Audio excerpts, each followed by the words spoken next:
Welcome to the 5th lecture in Module 6. And in this lecture, we'll talk about dynamic HTML content creation using templates and layouts in Rails.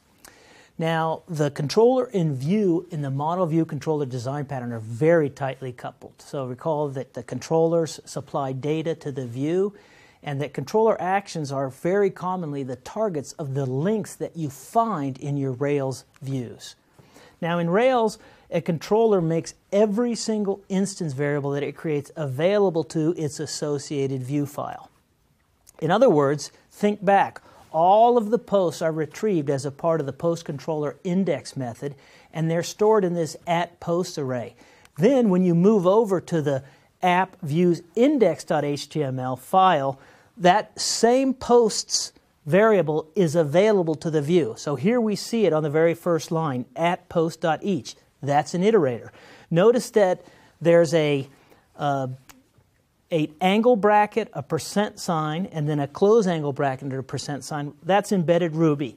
Then you see some HTML, and then on the next two lines, there's some tags and some additional embedded Ruby, and then you see the end statement at the very bottom that goes with this iterator. Now notice the embedded Ruby associated with the TD elements here. There's an equal sign there, but the one above doesn't have an equal sign and the end doesn't have an equal sign. We'll see why in just a moment. So in Rails, dynamic content is generated using templates, and the most common templating system is this embedded Ruby that I just showed you. So sometimes we use the term ERB to refer to embedded Ruby. ERB is just a filter. It takes an HTML.ERB template file as input, and it transforms it into pure HTML as output. And here's how that works. Normal HTML content is just passed through without being changed. Any content between the angle bracket and %equal sign is interpreted as Ruby code, it's executed, and then whatever value is returned is actually substituted into the HTML. If this equal sign is left off, the code is executed, but nothing is inserted into the HTML. So this is how ERB works. Although ERB allows you to insert code Ruby code into an HTML file, use it sparingly. Your application logic should not be in your view. I've already talked to you, warned you about this. So in a RESTful architecture, the HTML code should specify the structure of the document, and the Ruby code is used to provide just dynamic things that are retrieved from the database, for example. So the actual resources are specified using ERB. That's what we just saw with the posts. So you'll read the post dynamically, and then they'll show up in the web page. Again, application-level functionality, business logic should never, ever be found in ERB templates. Now, for generating HTML elements and formatting data in the view, there are a number of Rails helper methods that you can use, and I encourage you to use them. They really significantly make your view code much simpler to maintain and use. We'll see a few of these in just a moment. Now, in order to generate the final HTML file that's going to be sent to the browser, a layout file is invoked. And this ERB template is passed to that file as a block. And by default, the layout that is used is a common layout used across the entire application. And it's found under App Views, Layouts, application.html.erb. And this file is automatically created whenever you create a Rails application.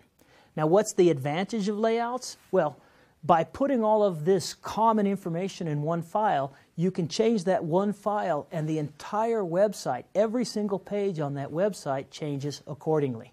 This is a very good software engineering practice.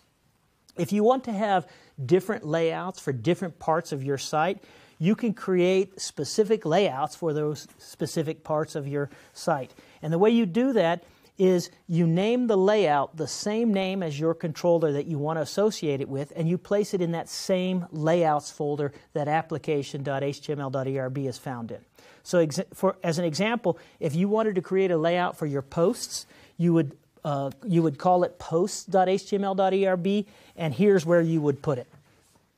Let's take a look at the application.html.erb file. Remember I said that the embedded Ruby file is sent to this as a block, and you'll see that there's a yield statement right here. Well, that yield statement is where your block is placed. So notice that this is well-formed HTML. There's a doc type up here, then there's HTML, the head, and the body. And in the body, this is where your code is placed. So the index.html.erb is processed and substituted right there where the yield statement is. So here's how the HTML file is created in response to an HTTP GET request for posts. So recall that the controller first grabs these posts from the database and places them in this @post instance variable. And index.html.erb is placed inside the application.html.erb file. This yield statement is executed, which causes this index.html.erb code to be placed there. This is run through the filter that executes all of the ERB. An index.html file is created and sent to the client tier, in other words, to the browser. Now, there are numerous helper methods that are intended to help you better use ERB templates.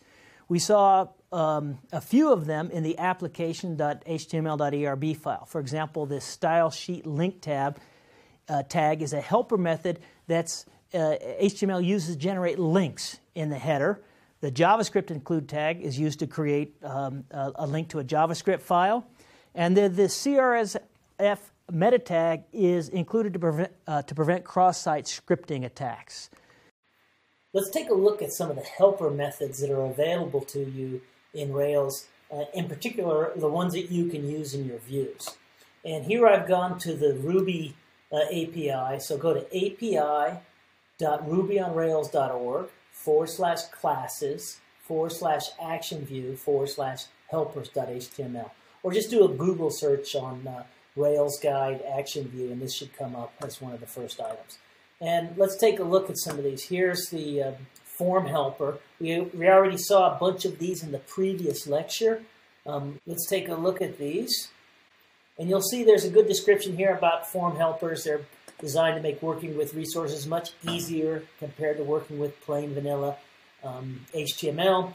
And we saw this form for in the previous lecture, the label, text field, and so forth, and as well as this submit button. So this is something we saw in the previous lecture.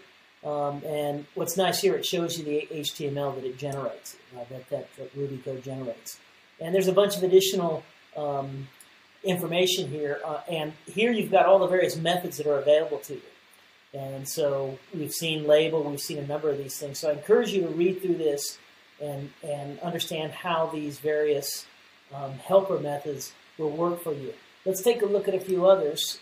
We also have, if we go back to the list of available helpers in the views, we also have a URL helper that's very handy. So if you look at this URL helper, you'll see there's a button to, again, it says it provides a set of methods for making links and getting URLs that depend on the routing subsystem easier. So this allows you to create URLs. The link to is quite common. Let me click on it. This one, you just, it shows how to use it here. So link to, and if you provide a particular, something like PostPass, it'll actually generate the link for you in your view. This completes the 5th lecture in Module 6.